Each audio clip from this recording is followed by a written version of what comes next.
quiere decir los pantalones largos? ¿Cómo que no? Tienen miedo de parecer viejos. ¿Qué quiere decir pantalones? ¿Saben lo que quiere decir los pantalones largos? En una época anterior a la mía, en la época de mis suegros, no, mentira, alguna broma tenía que hacer. La madurez de un chico, de un hombre, se marcaba porque pasaba de los pantalones cortos a los pantalones largos. Y eso era a los 15 años, ¿o no? Más o menos, por ahí. Entonces, cuando el chico ya se lo consideraba que había pasado a la madurez, se le ponían los pantalones largos. Hoy eso no tiene ningún sentido social, pero siempre cuando quedó el dicho de que, bueno, si te pusiste los pantalones largos quiere decir que ya creciste, ¿no? Era una costumbre cultural que se hizo refrán. Entonces se me ocurrió ponerle pantalones largos a esta reflexión que tiene que ver con avanzar en madurez. El domingo pasado el pastor Gabriel nos hablaba de cosas a dejar atrás, ¿no? Importancia de cosas a dejar atrás. Quiero leer dos pasajes, que ese es el que podemos empezar a proyectar. 1 Corintios 13:11, un pasaje muy conocido, que creo que incluso lo mencionamos el domingo pasado. 1 Corintios 13:11, dice: cuando yo era niño, hablaba como niño, pensaba como niño, juzgaba como niño. Mas cuando ya fui hombre, sería cuando me puse los pantalones largos, dejé lo que era de niño. Y Pablo está hablando justamente, no de la... usa este ejemplo, pero él justamente está hablando de madurez espiritual. En definitiva, le está hablando a los corintios que ellos se comportaban de una manera inmadura. Vuelvo a leerlo, 1 Corintios 13:11. Cuando yo era niño, hay tres cosas que nos dice acá el apóstol Pablo que caracterizan esa suerte de infantilismo espiritual. Hablaba como niño, obviamente, un chico habla de una manera muy especial, es más, pasan por una edad fantástica donde cambian las consonantes y, por ejemplo, bueno, Valentina no está, pues ella en lugar de bufanda decía bafunda, ¿no? Entonces le van cambiando sus propias letras, ¿no? Y un sobrino mío, un nieto de Herbert y Lúa, en lugar de cocodrilo decía totonilo. O sea, conservaba las vocales, pero cambiaba las consonantes, decía totonilo. Y permanentemente le pedíamos que dijera cocodrilo. No voy a decir las tuyas, Enzo, porque alguna me acuerdo, pero no las voy a mencionar. Por eso menciono a otros sobrinos, a vos te excluyo. Decía totonilo, ¿no? Entonces, hablaba como niño, pensaba como niño.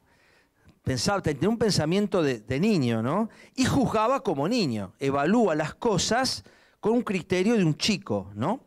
Ahora, estos tres elementos, estos tres verbos, marcan, de algún modo, un proceso hacia la madurez. La manera en que hablo, la manera en que pienso y la manera en que juzgo. Conforme pasen los años, es esperable que cambie mi manera de hablar, que cambie mi manera de pensar y que cambie mi manera de juzgar. Que yo no evalúe las cosas como las evalúa un niño, que no tenga pensamientos o actitudes como las que tiene un niño y que lógicamente mi lenguaje condiga con ese proceso de madurez. Mas cuando ya fui hombre, dejé lo que era de niño. Hay un antiguo libro de Simmons que se llama Dejando de lado lo que es de niño. Y esto tenía que ver con los procesos que marcan una madurez espiritual. Qué difícil que es estimar la madurez espiritual. Me acuerdo cuando estábamos en la facultad, nos enseñaban los criterios de madurez de un fruto, ¿no? Es decir, las frutas tienen criterios de madurez, que tienen que ver con color, que tienen que ver con sabor, que tienen que ver con aroma. Y alguien que conoce de plantas va a saber estimar cuándo una fruta está o no madura. Hay criterios claros de madurez que los que trabajan en esto saben estimar, porque lógicamente quieren que el fruto esté en su punto justo, ¿no? Porque se puede pasar o puede quedarse corto y eso determina que el fruto no tenga la calidad que necesita para ser comercializado. Pero ¿cuánto nos cuesta a nosotros, o al menos a mí, estimar cuáles son los parámetros, ¿no? Si usted dijera, bueno, ¿cómo estimo yo la madurez cristiana? Y bueno, si nosotros hablamos de esto, aún en un círculo, digamos, vamos a poner un círculo de pastores, probablemente vamos a tener un abanico de estimaciones. Porque inclusive de acuerdo al trasfondo teológico que tengamos, va a diferir cosas que van a determinar si estamos o no madurando. ¿Somos cristianos maduros o no somos maduros, ¿no? Y hay un montón, pero yo quiero leer un pasaje donde ahora el apóstol Pablo se dirige a los Efesios, en el capítulo 4, que es también un pasaje muy conocido con respecto a la madurez. Fíjense lo que dice Efesios 4, del 13 al 16. Efesios 4, del 13 al 16. Ahí creo que ustedes lo tienen en la Nueva Versión Internacional. Yo como tengo acá el RB60, pero quería que pusiéramos esta traducción. Dice, de este modo todos llegaremos a la unidad de la fe y del conocimiento del Hijo de Dios, a una humanidad perfecta, que se conforme, es decir, que tome la forma de la plena estatura de Cristo. Y dice el 14, así no seremos niños, otra vez la figura, zarandeados por las olas y llevados de aquí para allá por todo viento de enseñanza y por la astucia y los artificios de quienes emplean artimañas engañosas, sino, va a decir el siguiente, más bien, al vivir la verdad con amor, la verdad en amor, creceremos hasta ser en todo como aquel que es la cabeza, es decir, Cristo, de quien, por su acción, todo el cuerpo crece y se edifica en amor, sostenido y ajustado por todos los ligamentos según la actividad propia de cada miembro. Y creo que el siguiente dice, ¿algo más? Hasta ahí.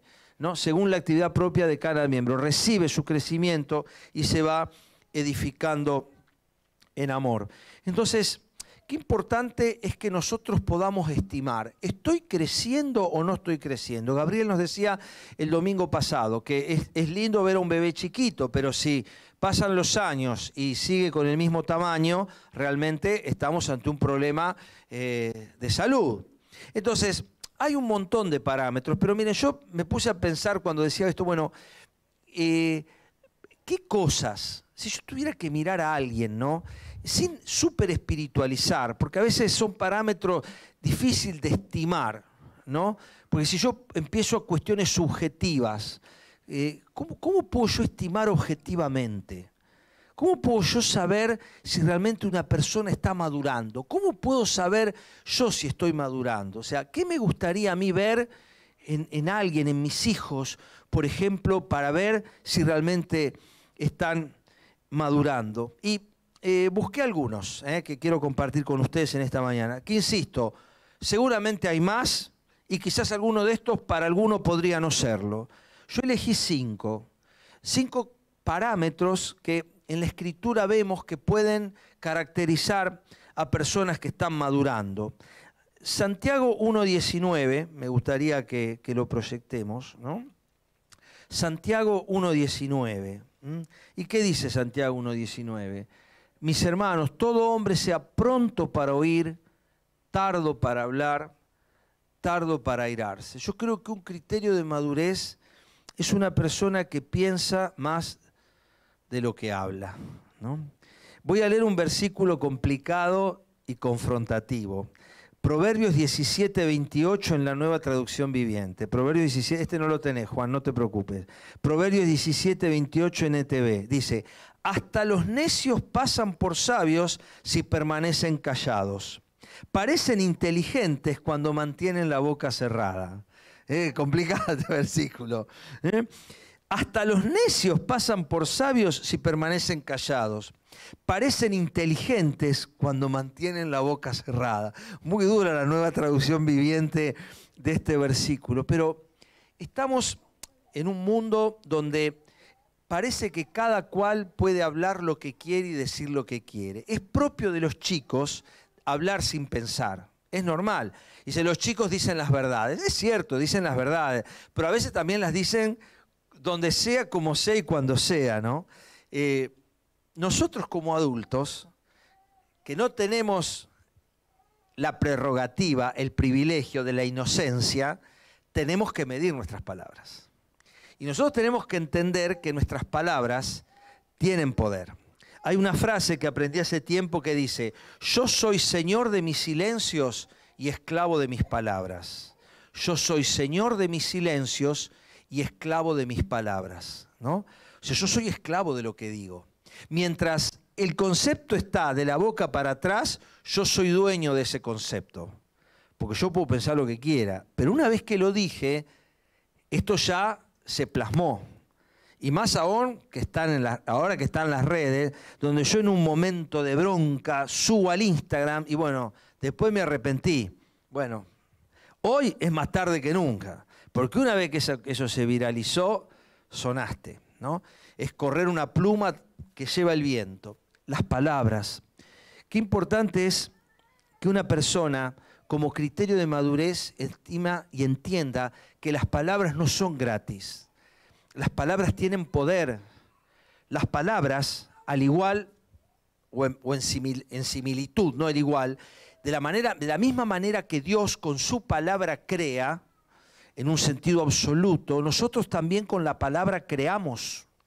Nosotros podemos crear enojos con nuestras palabras, podemos crear divisiones, podemos crear heridas, podemos crear resentimientos, podemos crear odios, podemos crear suicidios. Son todas cosas que nosotros creamos con nuestras palabras. Quiere decir que la palabra tiene poder creativo. No en el sentido de Dios que mandó y existió. Claramente no tenemos, menos mal, esa capacidad. Pero sí nuestras palabras tienen poder. Cuando nosotros hablamos, creamos cosas, construimos o destruimos. Por algo Santiago dice que la lengua es como un fosforito que enciende un gran bosque. Miren lo que pasó en el Delta y en otros lugares, si esto no es cierto. Bueno, Santiago dice lo mismo, un pequeño fósforo que enciende y después llena 500 kilómetros, a veces a la redonda, de humo. Así también nosotros con nuestra lengua producimos cosas. Entonces, ¿cómo estamos administrando nuestra gloriosa capacidad de hablar? ¿Cómo estamos administrando esta capacidad preciosa que tenemos de construir y de destruir con nuestras palabras? Palabras que hoy no son solo verbales, son escritas. Y hoy, antes la escritura era un bien precioso que muy pocos tenían. Pero hoy la escritura es, aunque sea en jeroglífico, como son los emojis, pero la escritura está accesible a todo el mundo. Es más, ni siquiera necesita escribir, porque es cuestión de seleccionar bien los emojis y uno puede decir lo que quiera con los emojis. Entonces, estamos transmitiendo. Y qué bueno es que yo diga, como estimador de mi madurez, así como el color de una manzana puede determinar o estimar qué tan dulce será, ¿no? Porque imagínense que un recolector tenga que probar cada fruta para saber si está dulce o no. No solo arruinaría la fruta, sino además a la cuarta manzana corta, porque es lógico. Entonces, tiene que tener estimadores, porque el color no es algo que le apetezca al que come manzana. Es lindo ver el color, pero lo que quiere el que come manzana, que no sea paposa, que tenga jugo, que esté dulce. Entonces, el recolector tiene que saber estimar cuál es el grado de madurez de ese fruto para que sea apetecible al que lo va a comer. Del mismo modo, entender que nuestra manera de hablar, de expresarnos con nuestros hijos, en nuestra casa, con nuestra pareja y aún con los desconocidos y con los hermanos de la iglesia, por algo la Biblia dice, sean vuestras palabras siempre sazonadas con sal. Qué importancia que tengan el condimento justo, ¿no? Esto es un aprendizaje. Es importante el arte de las palabras. Las palabras son un arte extraordinario, ¿no? Es una espada. La palabra es algo muy poderoso. Es una de las herramientas más poderosas que tiene el ser humano en su mano. Por eso es tan importante lo que dice Santiago 1:19. Tardo para hablar, pronto para oír, ¿no? Alguien ha dicho, aunque no es la razón biológica, que tenemos una boca y dos orejas, ¿no? Por algo será. Tenemos una boca y dos orejas. Las razones anatómicas son otras, pero que viene el ejemplo, viene bien. O sea, orejas tenemos dos, bocas tenemos uno, como para que uno tenga que escuchar el doble de lo que habla, digamos, en una matemática sencilla.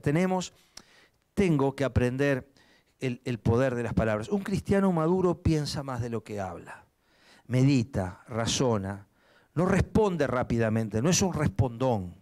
Y esto marca un criterio de madurez, marca un criterio de crecimiento. Vamos a otro más, Proverbios 17, 22. Me gustaría que busquen Proverbios 17, 22. A ver, si ahí lo pueden leer. Yo mientras tanto estoy buscando acá un pasaje que quiero compartir con ustedes. Proverbios 17, 22. ¿Qué dice ahí? El corazón alegre constituye buen remedio, mas el espíritu triste seca los huesos. Yo creo que un segundo criterio de madurez, quizás poco popular, es la capacidad de reírse. Una persona madura sabe, yo desconfío de la espiritualidad de alguien que vive enojado, sinceramente. Una persona que vive enojada, que siempre está con cara de bulldog, ¿vieron? Yo desconfío del espíritu, porque Dios es un Dios de risa. Googleen y van a ver la cantidad de veces que aparece en la Biblia que Dios se ha reído. Nosotros conocemos muchos versículos que dice que Dios se enoja, pero créanme que hay muchos versículos que hablan que Dios se ríe. Y acá dice que la risa es un remedio para el alma. Una antigua sección de selecciones decía la risa, remedio infalible, ¿no? Ustedes no sé si saben, pero la cantidad de músculos que se mueven en el proceso de la risa, ¿no? El que estaba buscando es un artículo que, como busqué otras cosas en el celular, ahora lo he perdido. Pero es un artículo que está en la Mayo Clinic, que es una de las clínicas más prestigiosas de Estados Unidos, donde hablaba de la importancia que tiene reír. Lo que provoca en nosotros el movimiento de músculos que provoca en nosotros la risa. Ustedes saben que el proceso de reír libera distintos tipos de hormonas, entre ellas libera endorfinas. Entonces, la clínica Mayo, el establishment, digamos, el equipo de médicos de la Mayo Clinic estableció todas las ventajas que representan la capacidad de reírse. Fortalece el sistema inmunitario, libera endorfinas que disminuyen el dolor. Y no por nada los que trabajan, por ejemplo, Mirta y Juan, saben que en el tema oncológico, los que están con niños, ustedes se acuerdan de Patch Adams, la capacidad de reír es algo que es inherente al ser humano y es marcador de madurez nuestra capacidad de sonreír. Yo he visto y me he cruzado con muchas personas espiritualmente maduras y he visto en ellas que son gente que sabe reír, que sabe disfrutar, que sabe reírse de un buen chiste, sonreír, disfrutar. Aprendió a reírse. Y la risa es algo que Dios ha puesto en el ser humano como parte necesaria de nuestro propio crecimiento, ¿no? Entonces, qué diferente es cuando la persona está amargada, ¿no? Estas personas que aprenden a vivir amargadas. Y no creamos que esto tiene que ver con las circunstancias externas. Como nos decía al principio Leo, hay circunstancias externas que por supuesto nos entristecen claramente. Y todos hemos experimentado situaciones que nos entristecen. Pero la capacidad de reír es una herramienta poderosísima. Y gran parte de las dificultades que atraviesa el ser humano pueden ser atendidas por esto, ¿no? Proverbios mismo, la Biblia misma nos autoriza a decir esto, que realmente la risa es una medicina y nos hace bien, y la ciencia lo ha demostrado. La ciencia hoy demuestra que realmente, bioquímicamente, la risa ayuda. No la burla estoy hablando de la risa, que es distinto. Es la capacidad de sonreír, la capacidad de reírnos, ¿no? Creo que un buen estimador de madurez es que hemos aprendido a reírnos. Es más, la persona que sabe reírse de sus propias debilidades es una persona madura. El lunes pasado, en este congreso de Asiera, en un encuentro, invitaron a leer un versículo de la Biblia a un pastor que es ciego de nacimiento. Y este hombre llevó su Biblia en braille, ¿no? Y entonces él lo acompañaron, por supuesto, al estrado, él sube ahí y empieza a comentar. Es pastor, pero es ciego de nacimiento, ¿no? Entonces, cuando estaba hablando de que el pastor Christian Hoff, que es el presidente de Asiera, lo había invitado a hablar, él dice, yo me alegré, dice, pastor, que es ciego de nacimiento, dice, me alegré de que Cristian me haya invitado. Yo les debo decir una cosa, dice, antes a Cristian no lo podía ni ver. Entonces, y nos reímos, todo el CCK largó una carcajada, porque ese hombre está haciendo un chiste de su propia limitación, no lo podía ni ver, y claro, obviamente, todo el mundo entendió lo que quiso decir, pero que una persona no vidente tuviera la capacidad de hacer una broma sobre su propia limitación, a todos nos demostró que era alguien que era algo que tenía superado en algún sentido. Había resuelto una limitación muy severa como es la de la vista. Entonces, la persona que ha aprendido a reírse de sí misma, que ha aprendido a hablar de lo que le pasa, ha aprendido aún a hacer chistes sobre situaciones de su propia realidad, me parece a mí que representa un signo de madurez, ¿no? Algo más, y avancemos un poquito más. También en Santiago, vamos a leer en Santiago 2:13, ¿no? Y acá entramos por ahí en otras razones, otros principios de madurez más medulares, ¿no? Santiago 2:13. Al final, ¿qué dice? La misericordia triunfa sobre el juicio. Es decir, misericordia mata juicio, diríamos hoy con un lenguaje más actual. Misericordia mata juicio. Quiere decir que, entiendo yo, dentro de las señales de madurez, es alguien que piensa más de lo que habla, es alguien que se ríe más de lo que se enoja, es alguien que muestra más misericordia que juicio, ¿no? Lamentablemente, a lo largo de la historia, los cristianos hemos hecho agua y nos hemos ido a marzo más de una vez en esta materia, ¿no? Hemos tenido más capacidad de hacer juicio que de establecer misericordia. Y lo hemos demostrado de múltiples maneras, en situaciones tan extremas y extraordinarias como la Inquisición, que directamente mandábamos a matar. Hermanos nuestros, como el que tradujo la Biblia al castellano, fueron muertos por la Inquisición española, que se suponía eran cristianos que tenían la misma Biblia que nosotros. Entonces, hemos sabido levantarnos fácilmente en juicio contra. Y aún hoy lo hacemos. Qué difícil es mostrar más misericordia que juicio. Qué fácil es decir tal hermano o tal otra, ¿no? Y cuando Jesús estaba en esa cena con Simón el fariseo, dice que Simón el fariseo dice, este si fuera profeta, sabría que la mujer que lo está tocando es pecadora.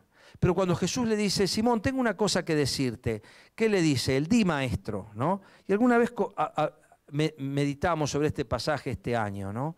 Simón lo juzgó a Jesús, pero cuando Jesús se dirige a él le dice, di maestro, ¿no? Un careta. Entonces, ¿qué? Porque pensaba una cosa y decía otra, un careta. Le cabía la palabra fariseo en todo el sentido. Pero, ¿a qué quería yo llegar? Que muchas veces nosotros juzgamos en nuestro corazón. Quizá no nos vamos a animar a verbalizarlo, por lo que decíamos antes. Tenemos filtros y no diríamos lo que pensamos, pero en nuestro interior juzgamos. Ahora, la pregunta es esta, en nuestro interior, ¿qué predomina, la misericordia o el juicio? Ante otro hermano, ante la situación de otro hermano, ante la caída de otro hermano, ante características diferentes de otro hermano o hermana, ¿qué predomina en nosotros? Y hemos hecho a veces toda una industria del juicio, distinta que la industria del juicio que va por otro lado. Una industria del juicio espiritual, donde levantamos toda una polvareda y hasta hemos llegado a arrogarnos el derecho de decir tal persona es salva, tal persona no es salva. Y tal persona no puede ser salva por esto, ¿no? Don Raúl Caballero Yocú, cuando le hablaban de estos temas, él solía decir, yo no tengo acceso al libro de la vida. Como diciendo, yo no sé lo que está escrito en el libro de la vida de Dios. Pero no sea que nos sorprendamos más de lo que pensamos cuando descubramos que, oh sorpresa, los que nosotros mandamos al infierno, literalmente, están allá gozando de buena salud en la eternidad con Dios, ¿no? Entonces, tengamos ese cuidado, porque somos prontos para juzgar. Y Santiago, que justamente no se caracteriza porque su carta sea precisamente la reina de las misericordias, pero él mismo dice en su carta que la misericordia triunfa sobre el juicio. Entonces, qué bueno es tener esta, lo cual no significa que uno va a considerar, hay una cosa distinta, que es establecer un juicio de valor sobre una situación, que yo sí tengo que hacerlo, y establecer el juicio sobre la persona. Son dos cosas muy distintas, ¿no? O sea, cuando nosotros establecemos un juicio, nosotros estamos llamados a juzgar, porque la Biblia dice, juzgad vosotros. O sea, nosotros tenemos que juzgar, pero lo que juzgamos son hechos, no personas.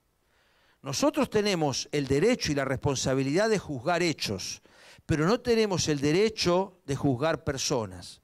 O sea, la iglesia no tiene derecho a juzgar personas. Porque la Biblia dice, y no yo, que todo el juicio le ha sido dado al Hijo. En todo caso, ¿qué podemos hacer nosotros? Los pastores, sobre todo.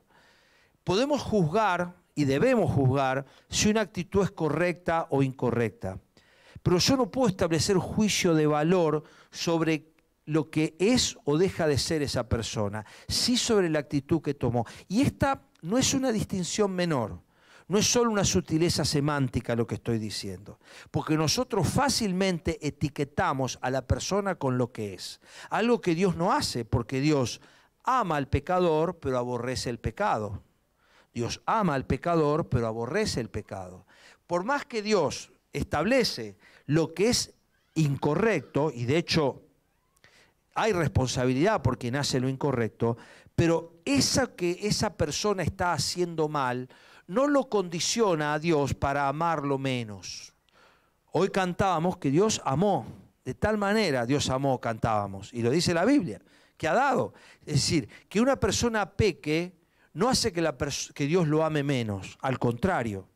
¿Por qué? Porque Dios establece una clara distinción entre el pecado que comete el pecador y el pecador que comete el pecado. Dios aborrece el pecado que comete el pecador, pero ama al pecador que comete el pecado. Y no es solo un juego de palabras. Y esta es una realidad que también nos pasa a nosotros. Y necesitamos hoy más que nunca que la misericordia triunfe sobre el juicio. En un mundo que etiqueta a todo el mundo, vos sos esto, vos sos esto, vos sos... La iglesia de Jesucristo, nosotros como cristianos, mostrar la misericordia, ni más ni menos que Dios nos tuvo hacia nosotros. Porque no sea que etiquetando al otro escuchemos una voz de lo alto que diga, ¿qué derecho tenés vos a tirar la primera piedra, no? O sea, que no escuchemos esa voz. Entonces, qué importante, la misericordia triunfa sobre el juicio. El corazón de un cristiano maduro deberá volcarse hacia la misericordia, ¿no?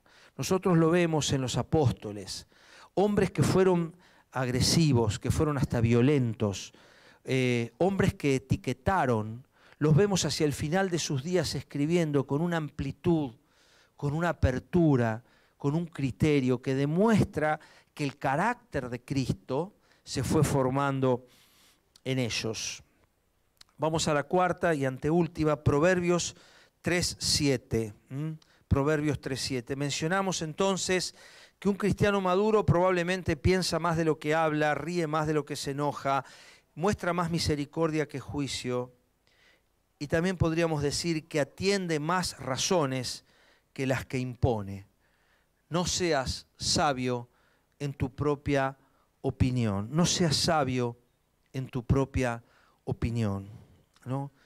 Un cristiano maduro va a tratar de escuchar razones más de las que va a tratar de imponer. Es muy fácil imponer nuestro pensamiento.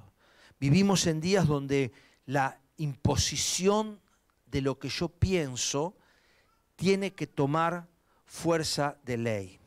Por ejemplo, hoy estamos en el Día del Maestro y pienso lo siguiente, ¿no? Si una ideología es ideología, ¿por qué la tengo que enseñar como verdad? ¿Por qué en las escuelas los maestros están obligados a enseñar ideología de género, pero los cristianos no podemos enseñar a Jesucristo? Si en la escuela van a dar lugar a las ideologías, aún suponiendo que la nuestra sea una ideología, deberíamos tener el mismo derecho a enseñar nuestra ideología que el que tiene otro, porque la ideología de género es eso, una ideología.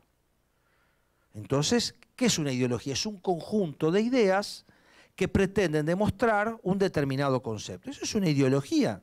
Hay ideologías en el campo político, hay ideologías en el campo social, hay ideologías en el campo psicológico, hay ideologías en el campo cristiano, hay ideologías en el campo sexual. Son ideologías.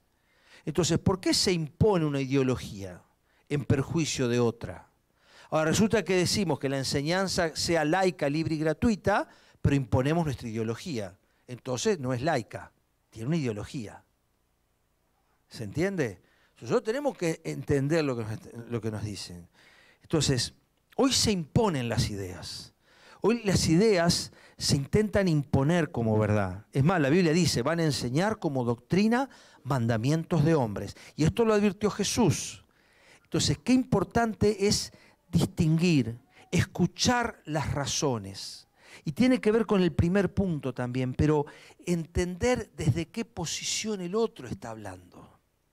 Un cristiano maduro va a saber escuchar, va a saber entender las razones del otro. Probablemente no las va a compartir, pero sí tiene la responsabilidad de no ser sabio en su propia opinión. No imponer su propia ideología, no imponer su propia apreciación. Y lo digo desde mi propia realidad, porque no es algo que yo no haya hecho. Al contrario, es algo que hice e hice mucho. ¿Por qué?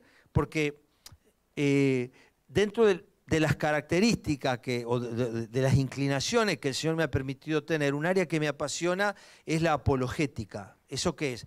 El área donde podemos nosotros demostrar lo que creemos.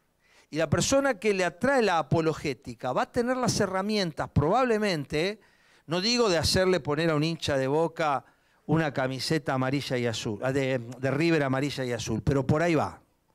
O sea, podemos llegar a convencer a alguien de River a que se ponga una ropa amarilla y azul. ¿Por qué? Porque la apologética es la capacidad de defender una postura, una idea, y aún de convencer al otro de lo que yo estoy diciendo. Entonces, durante mucho tiempo, más del que me gustaría recordar, defendí posiciones que el tiempo me demostró que el equivocado era yo. Entonces, hay que tener cuidado cuando nosotros imponemos una ideología, imponemos una postura, imponemos una posición, porque podemos estar equivocados. No nos olvidemos que Saulo mataba cristianos con la misma Biblia con que Jesús predicó el Evangelio. O sea que es bastante fácil utilizar herramientas de bendición para maldecir. Pablo tenía el mismo Antiguo Testamento, no era la Biblia, pero tenía el mismo Antiguo Testamento con que el Señor Jesucristo o Juan el Bautista predicaron el Evangelio. Tenían la misma Torá, el mismo libro tenían. Entonces, es importante entender que yo debo escuchar las razones. Porque en todo argumento, en todo razonamiento, puede haber un matiz que a mí me ayude a reposicionarme. Y esto nosotros lo hemos vivido. Cosas que yo defendí como verdades doctrinales inexpugnables, hoy me doy cuenta, y me doy cuenta a la luz de la misma escritura con la que defendí aquello, que quizás yo no estaba tan acertado. Qué importante es escuchar razones antes que imponerlas, ¿no? ¿Por qué no nos sentamos con aquel que piensa distinto? ¿Por qué no le damos lugar a razonar? ¿Por qué no tenemos y yo creo que parte del temor a hacer esto, parte de la ignorancia, parte de no estar seguro de lo que uno cree. A partir de que yo tengo convicción, no tengo temor en abrirme. No tengo temor en escuchar a otros. No tengo temor en contemplar la posibilidad que haya un acercamiento alternativo a aquello que quizás yo dogmatizo de una manera extrema. Y finalmente, vamos a Hechos 20:35. Hay más. y menos. Pero acá dice Hechos 20:35, una palabra que el apóstol Pablo atribuye al Señor Jesús, pero que no está en la Biblia, no está en los evangelios, sí está en la Biblia.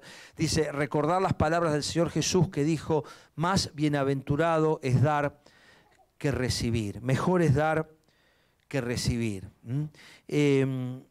Digo que no está en los evangelios porque no está registrado en los evangelios que Jesús lo haya dicho. Obviamente Jesús lo dijo. El propio Juan dice que hay muchas palabras y acciones que Jesús dijo que no están escritas en el libro, obviamente. Pero Jesús dijo, lo dice Pablo, que mejor es dar que recibir. Es decir, que parte de la madurez es buscar más bendecir que ser bendecido. Más bendecir que ser bendecido. Y volviendo a la cena del Señor, la enseñanza, entre las muchas enseñanzas que tiene la cena del Señor, es que el pan se toma, se bendice, se parte y se da. Quiere decir que cuando Dios me bendice a mí, no me bendice para que yo sea terminal de línea en ese tren.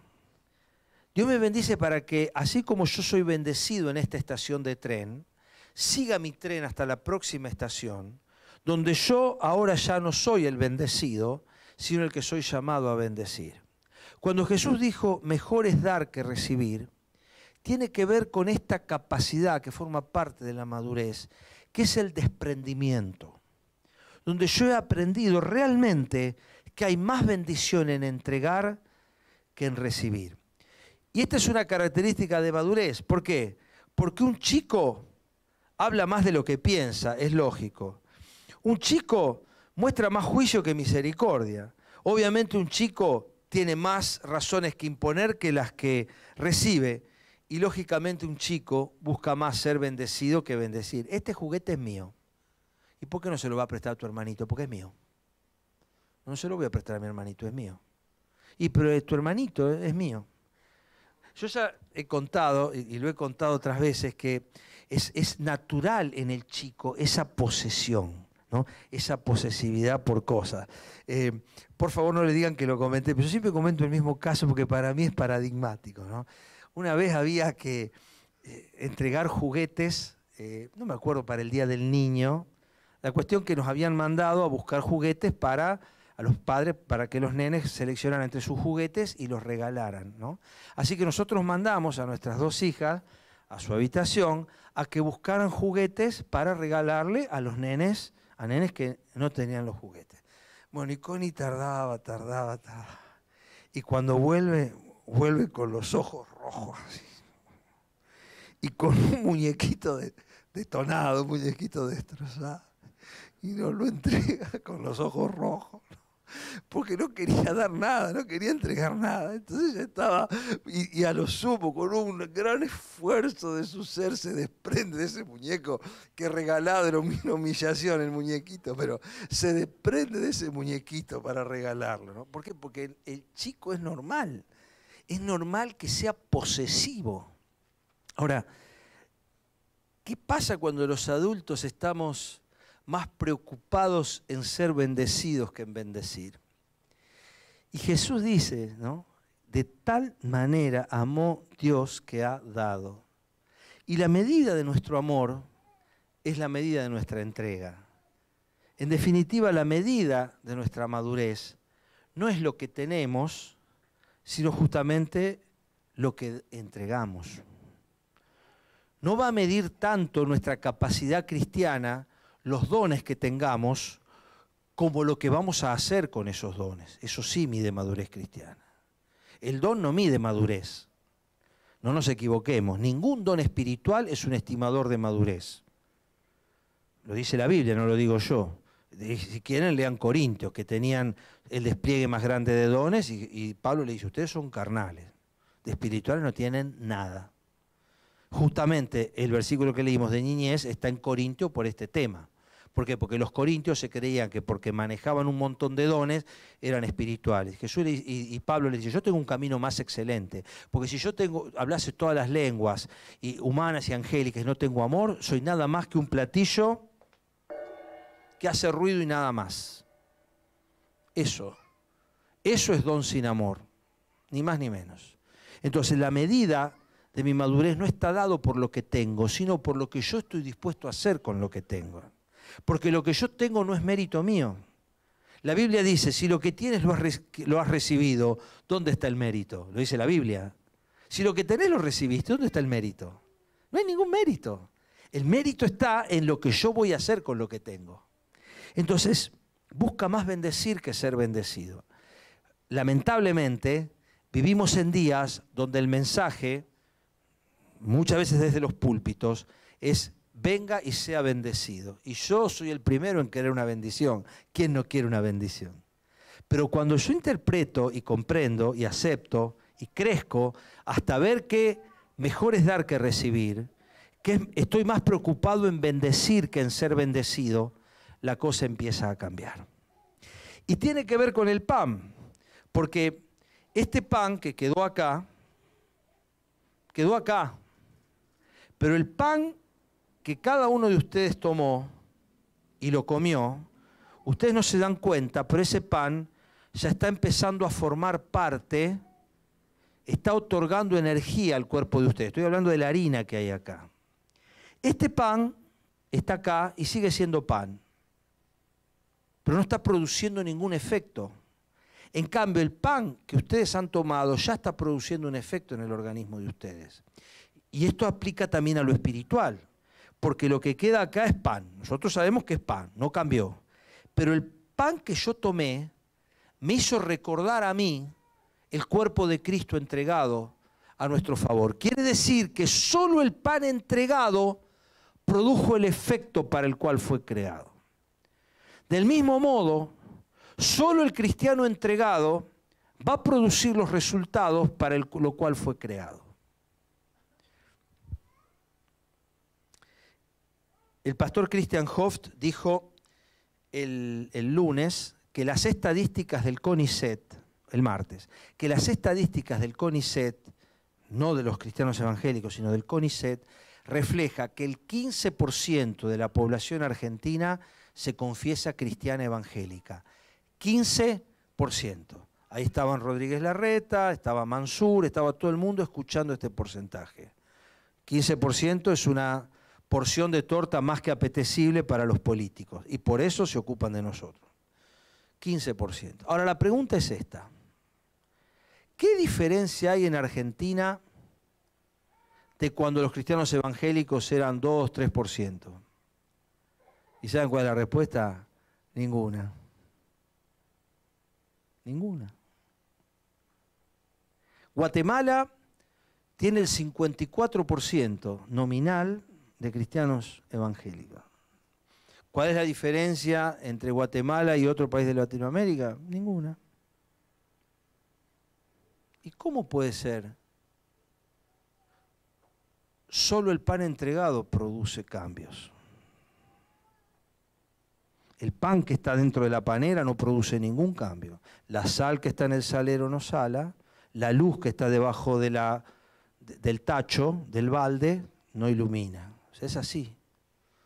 Solo va a producir cambios el cristiano que ha entendido que es mejor bendecir que ser bendecido. El día que nosotros comprendamos que nuestra capacidad de producir transformación no radica en lo que sabemos, no radica en lo que tenemos, sino que radica en lo que hacemos con eso que sabemos y tenemos, ahí sí las naciones van a empezar a cambiar. 15% es una enormidad.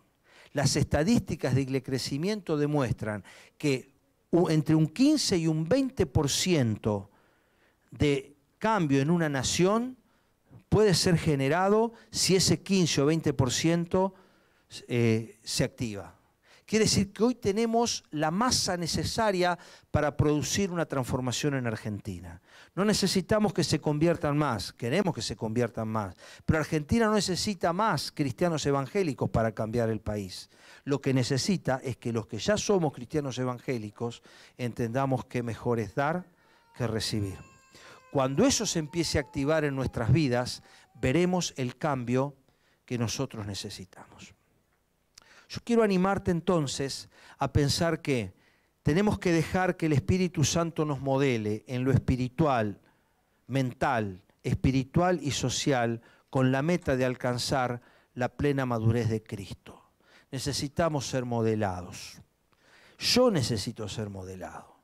Necesito pensar que solo un cristiano que ha entendido que el pan se toma, se bendice, se parte y se da, en ese punto es donde vamos a lograr el cambio. Ahora, te hago la pregunta y me la hago a mí. ¿Qué hago yo con lo que estoy haciendo? ¿Qué hago con los 5 panes y 2 peces que tengo? ¿Voy a seguir pensando que es poco? Y no, pero yo no. El pastor, el predicador, sí, pero yo no. Conmigo no, si yo no tengo nada. Si yo quise. Las macanas que me mandé. No, yo no. Yo ya no hago nada acá. Estoy al horno. Solo me queda por acá que el Señor venga y que venga pronto para no hacer más metida de pata que la que ya hice. Este pensamiento tiene que cambiar. Porque Dios me ha elegido.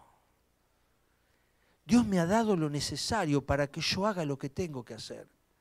Puede ser un talento, puede ser 5 talentos, puede ser 10 talentos. El problema no está en la cantidad que Dios me dio. Volvemos a esta parábola. El problema no estaba en la cantidad que le dio a cada uno. El problema está en lo que hizo con esa moneda. Ahí está el problema.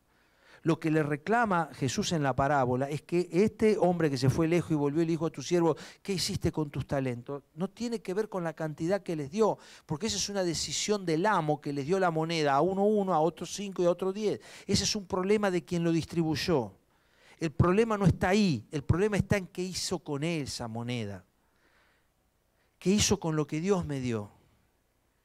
Entonces, de verdad, hermanos, yo creo que es tiempo y es más que nunca este momento de decir, ¿qué hago yo con lo que tengo en la mano? ¿Qué tienes en la mano? ¿Qué tienes en la mano? Porque la medida de tu amor es la medida de tu entrega. La medida de tu madurez será, en definitiva, ¿qué vas a hacer? ¿Qué voy a hacer yo con esto que Dios me ha dado? Y entonces tiene que activarse en nosotros ese timbre interior de que lo que hemos recibido lo hemos recibido por algo. Tengo recursos, ¿para qué los tengo? Tengo capacidad, ¿para qué la tengo? Tengo un don, tengo un talento, tengo un conocimiento, una profesión. ¿Qué hago yo con esto? Y a todos nos gusta ser bendecidos, pero es característico esto. Si uno hace un llamado al frente para recibir una bendición, avanzamos en masa. Pero hacemos un llamado al frente para comprometernos a salir, no vengo, ni yo voy. Entonces, ¿por qué pasa esto?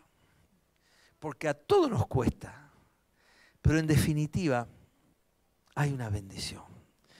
Y yo quiero animarte y cerrar con esto porque están viniendo ya los chicos, ¿no? Podría haber más. Yo te invito a buscar en la Biblia qué señales hay. ¿Qué marca la escritura de un cristiano maduro? Y hoy podría haberme desarrollado el fruto del Espíritu y hubiera estado bien, porque ese es un rasgo de madurez, es fruto. Madurez es fruto del Espíritu. Y podríamos haber hablado de un montón más de cosas, pero elegí cosas más sencillas, ¿no? Un checklist que nos ayude de manera práctica a estimarnos en esta semana. ¿Estoy hablando más de lo que pienso? Cierro mis oídos y mi mente y hablo y pretendo ser sabio en mi propia opinión. ¿Me enojo más de lo que me río? ¿Soy una persona amargada que tira peste contra todo el mundo, que habla permanentemente? ¿O realmente estoy aprendiendo a reírme, aún de mí mismo? ¿Muestro más misericordia que juicio? ¿Realmente estoy mostrando misericordia? ¿Mis palabras son de misericordia? ¿Mis pensamientos son de misericordia? ¿Mi comprensión hacia el otro, hacia el hermano, hacia el prójimo, hacia el cristiano que cayó, hacia el que se apartó, no se congrega, pecó? ¿Cuáles son mis palabras? ¿Cuál es mi pensamiento? ¿Es misericordia o es juicio? ¿Atiendo más razones de las que impongo? ¿O impongo permanentemente mi pensamiento? Y si no se hace como yo digo, así acá no va. Busco más bendecir que ser bendecido. ¿Cómo está esta balanza? ¿Cómo está el sub y baja de la bendición en mi vida? Muy alto en lo que busco ser bendecido y muy bajito, porque esto es un sub y baja, ¿eh? Tiene que bajar uno para que suba el otro. Naturalmente, al bendecir, parte de lo que a mí se me ha dado, lo voy a entregar. Porque es así. Si no, voy a retener el juguetito del chico porque no se lo presto a nadie. Por eso, en esta semana, qué lindo sería que hagamos este pequeño checklist de nuestra vida y veamos qué cosas me están marcando a mí un déficit. Porque algunas de estas, en mi caso personal, o todas, me confrontan. Me siento confrontado a esto. Porque ¿quién puede decir soy un tipo maduro? El solo hecho de decir, mira, yo soy un cristiano maduro, te hace inmaduro. El solo hecho de mencionar eso ya está, te descalifica. Pero todos estamos en proceso hasta que todos lleguemos a un varón perfecto. Claramente no vamos a llegar acá. Claramente esa es una labor que va a venir con el tribunal de Cristo. Claramente es algo que está delante. Pero el camino está, yo mismo, dice Pablo, no pretendo haberlo alcanzado, sino que prosigo. Dejando ciertamente lo que queda atrás y extendiéndome a lo que está delante, como leíamos el domingo pasado. Nos extendemos hacia eso. Pero en el día del maestro, una cosa es hacer los 6 grados de primaria y otra es hacer 6 veces primer grado. En los dos casos estuvo 6 años en la escuela primaria. En los dos casos. Y a veces pasa que estamos 6 años en primer grado. Entonces, qué bueno es poder decir, tengo que crecer. Algo en mí tiene que cambiar. Entonces yo te animo a cerrar tus ojos y decirle, Señor, ayúdame a crecer en el modelo de Jesús. Ayúdame a avanzar hacia el modelo que Él nos dejó. Padre, yo quiero en este día pedirte para mi propia vida y rogarte, Señor, que tú transformes el egoísmo de mi natural tendencia y hagas que mi corazón se abra y mi mente se amplíe y pueda extenderse mi horizonte estrecho hacia una nueva comprensión y hacia una nueva extensión y pueda dar un pasito más hacia la madurez de Jesús. Señor, yo te ruego y te pido en tu misericordia que tú me ayudes. Y Señor, que nos guíes a nosotros en días tan difíciles a poder ser más conscientes de tu amor y de tu gracia y más fieles al llamado que hoy nos convoca. Ayúdanos, Señor. Vamos a cantar una última alabanza porque ya la hora ha pasado. Pero mientras la cantamos, yo quiero animarte a que como yo lo haré también, a pensar. Que Dios tiene para nosotros un proyecto de crecimiento, un proyecto de madurez. Y así como los que somos padres, no hay nada más que nos alegre más que ver a nuestros hijos crecer. También es el corazón de Dios el que quiere ver a sus hijos avanzar. Vamos a terminar.